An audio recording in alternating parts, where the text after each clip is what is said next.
sejarah Israel ya itu dalam perlambangan secara rohani juga menjadi pengalaman kita. Jadi sejarah bangsa Israel itu dalam perlambangan secara rohani juga merupakan pengalaman kita ya. Jadi karena itu perkara mengenai menyeberang Sungai Yordan itu ada beberapa lambang yang perlu kita terapkan dalam pengalaman kita. Nah, Sungai Yordan itu melambangkan kematian dan kebangkitan Kristus. Ya. Tabut itu juga melambangkan perwujudan Allah Tritunggal. Ya. Jadi tabut itu melambangkan Kristus sebagai perwujudan Allah Tritunggal. Jadi ketika para imam memikul tabut itu sebenarnya menandakan para imam meninggikan Kristus. Ya. Terus para imam yang memikul tabut itu melambangkan para pemenang Allah. Ya. Jadi saudari di dalam lambang-lambang ini ada pengalaman Kristiani kita. Terus 12 batu yang diambil dari Sungai Yordan juga yang 12 batu yang diletakkan di atas kaki bekas para imam itu juga melambangkan 12 suku Israel. Nah, secara rohani yang ditaruh di Sungai Yordan itu berarti manusia lama kita. Yang ditaruh di daratan tempat mereka berkemah itu melambangkan manusia baru kita ya. Jadi saudari, sejarah Israel ini boleh dikatakan dalam perlambangan secara rohani merupakan pengalaman kaum beriman ya. Nah, saudari, ada satu beban khusus di sini, ya khususnya mengenai para imam yang menyeberang Sungai Yordan. Ya. Kalau zaman dulu, ketika Musa memimpin menyeberangi Laut Teberau, ya tidak perlu ada imam. Ya. Tetapi kalau kita lihat ketika menyeberangi Sungai Yordan, perlu para imam mengangkat tabut Allah, baru sungai itu terbelah ya, sungai itu airnya tersibak ya.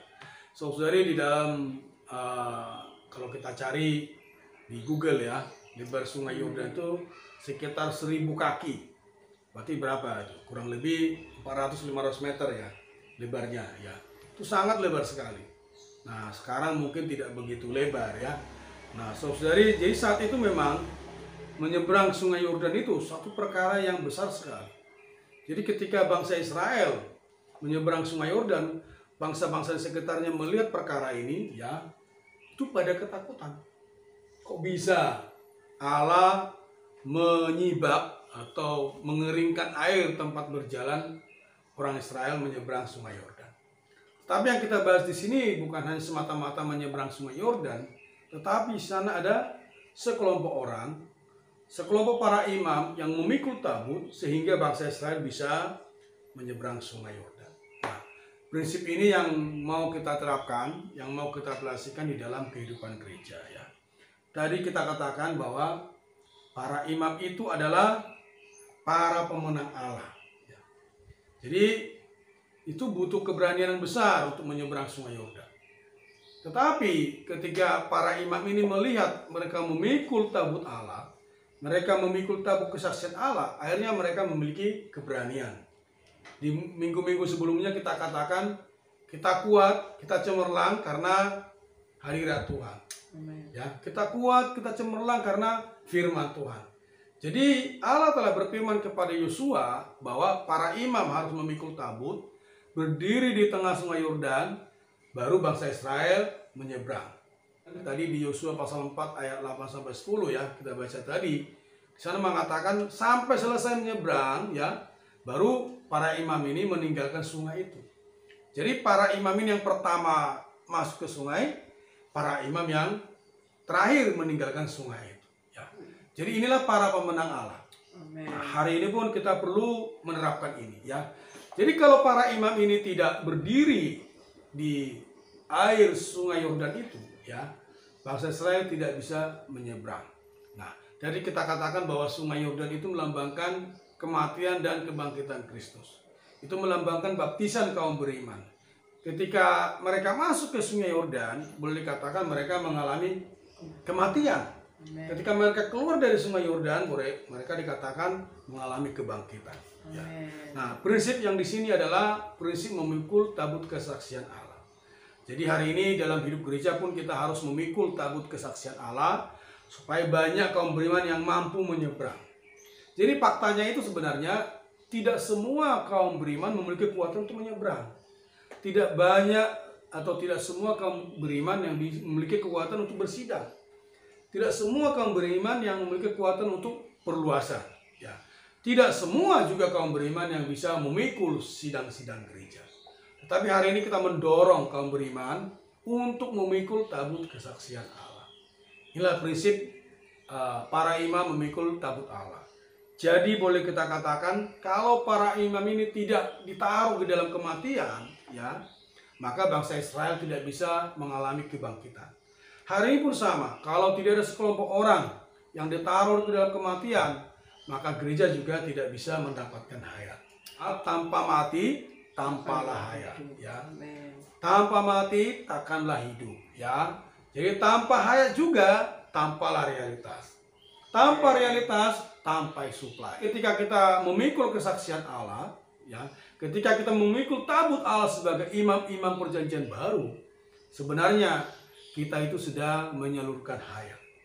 Kita itu sedang membagikan suplai kepada gereja. Jadi kalau kita masuk ke dalam air kematian dan mengalami kebangkitan Kristus, otomatis gereja, tubuh Kristus akan mendapatkan suplai. Ya. Jadi kalau kita ukur dengan perkara ini, mengapa hari ini banyak kaum beriman tidak mendapatkan suplai, ya, tidak mendapatkan hayat? Jadi boleh kita katakan kita kekurangan sekelompok imam-imam perjanjian baru Allah yang memikul kesaksian Allah. Ya. Jadi coba kita lihat ya bahwa pengalaman ini juga dialami oleh Rasul Paulus. Ya. Rasul Paulus ini kalau kita lihat kisah hidupnya, ya, sangat kasihan kalau menurut pandangan sekuler, ya. Tetapi secara rohani dia itu sangat bisa menyuplai gereja-gereja.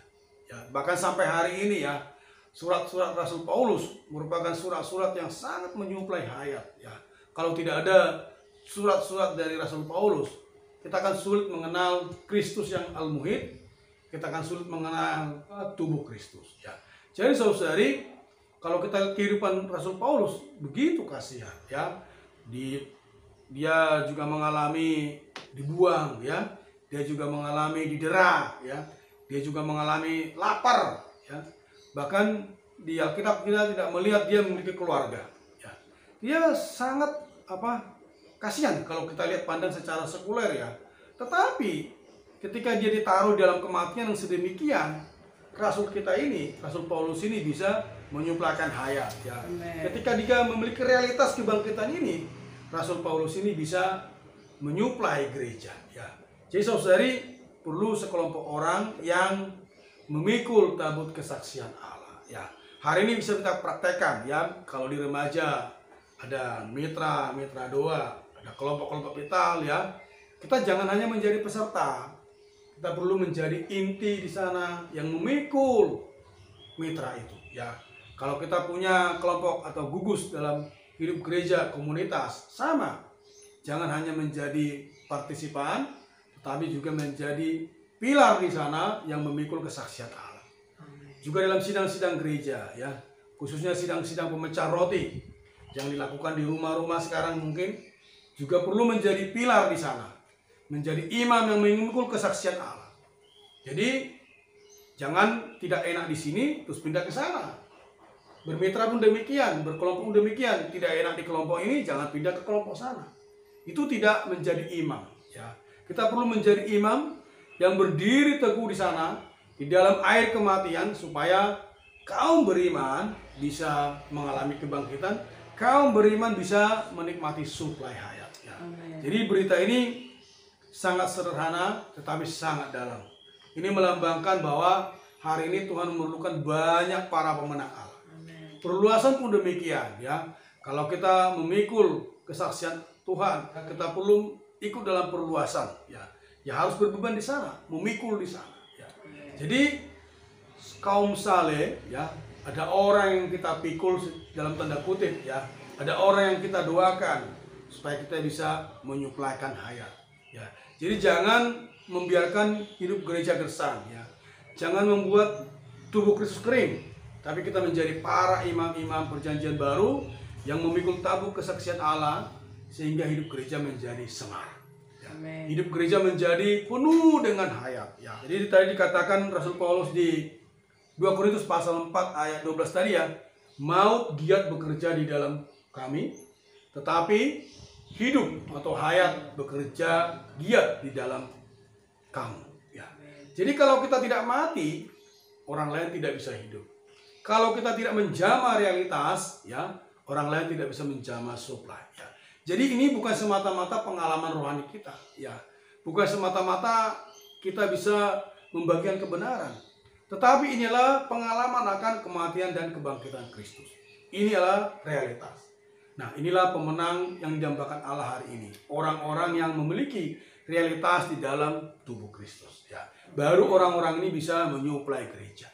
Kalau kita menjadi orang demikian, ya, kemanapun Tuhan memutus kita, ya, entah satu kelompok, entah satu sidang, ya, atau juga ke lokal yang lain, atau perluasan ke tempat lain, kita di sana akan menjadi imam-imam yang meninggikan Kristus. Ya, kita menjadi imam-imam perjanjian baru yang menopang penghidupan gereja. Bahkan kita menjadi pilar-pilar yang terbangun untuk membangun tubuh Kristus. Ya, jadi inilah kedambaan Tuhan hari ini. Semoga kita ada doa di hadapan Tuhan. Ya, Tuhan, dapatkan saya menjadi imam perjanjian baru Allah. Dapatkan saya menjadi pilar-pilar hari ini. Ya, supaya kita bisa menjadi sendi-sendi penyuplai. Ya, jadi saudari, dalam pemulihan Tuhan kita sudah melihat ini, ya. Yang penting kita bisa praktekkan. Ya. Jangan, tadi saya ulang lagi ya, tidak boleh hanya menjadi partisipan, tidak boleh hanya menjadi peserta, ya, tetapi perlu menjadi inti, menjadi pilar, ya, menjadi imam-imam Injil Perjanjian Baru. Jadi bukan kepentingan kita saja, ya, tapi kita memikirkan bagaimana orang lain bertumbuh, ya. Bagaimana kaum saleh lain bisa menerima hayat. Ini yang perlu menjadi beban kita, ya, menjadi doa kita di dalam hidup gereja, ya. Jadi saudari, dalam pemulihan Tuhan, kita tidak hanya memikirkan diri kita sendiri. Kita perlu memikirkan orang lain. Sama seperti Rasul Paulus memberikan satu contoh, ya. Dia banyak didera, banyak menderita, ya. Banyak maut bekerja di atas diri dia. Seperti para imam tadi, ya. Lama-lama berdiri di sungai itu berat, tapi dia lakukan untuk kepentingan gereja. Dia lakukan untuk kepentingan kaum beriman. Kita pun demikian, ya. Jadi kalau dalam prakteknya, ya, ini seperti persiapan, ya. Apapun dipersiapkan. Jadi tidak gampangan, ya. Jadi kalau kita menyampaikan bagi nikmat, ya, menyampaikan tutur sabda misalnya, ya, atau melayani dalam gereja, ada perlu persiapan. Ada perlu waktu yang dikorbankan, ada perlu tenaga yang dikorbankan. Inilah membayar harga, ya. Ketika kita demikian, nah baru hayatnya yang tersalurkan. Bukan kepintaran kita yang disalurkan, bukan pemahaman kita yang disalurkan, tetapi ada supply yang dijamah oleh kaum beriman lainnya, ya. Semoga saudari kita bisa melihat ini, kita mempraktekkan ini, ya, dan Tuhan mendapatkan kita. Ya, saya rasa bebannya cukup, ya. Semoga kita menjadi para pemenang Allah hari ini. Amin. Tuhan Yesus, terima kasih Tuhan. Amin. Kami bersyukur kepadamu. Ya. Tuhan, dapatkanlah kami Tuhan. Amin. Menjadi imam-imam Injil Perjanjian Baru Allah. Amin. Yang memikul kesaksian-Mu. Ya. Supaya kaum beriman lain, amin, bisa mendapatkan supply. Amin. Kami berlatih ya Tuhan. Amin. Untuk membawa kematian Yesus, amin, dalam tubuh kami. Amin. Supaya kami tidak menuruti keinginan kami, tapi kami menuruti keinginan Roh. Tuhan Yesus, kami perlu diri-Mu Tuhan. Amin. Amin. Kami perlu diri-Mu Tuhan. Amin. Rahmati kami ya Tuhan. Amin. Supaya kami senantiasa membawa kematian-Mu. Amin. Dalam hidup kami. Ya Tuhan. Supaya hayat-Mu semakin giat juga. Amin. Dalam hidup kami. Tuhan Yesus. Tuhan, terima kasih Tuhan. Terima kami kasih. tidak maju berperang sendiri, melainkan Dikau menjadi panglima besar Amin. bagi kami. Dikau yang di depan kami, senantiasa memimpin kami, Amin. memimpin saudara-saudari kami Tuhan dalam Yesus. peperangan ini. Amin. Terima kasih Tuhan. Terima kasih Tuhan. Amin.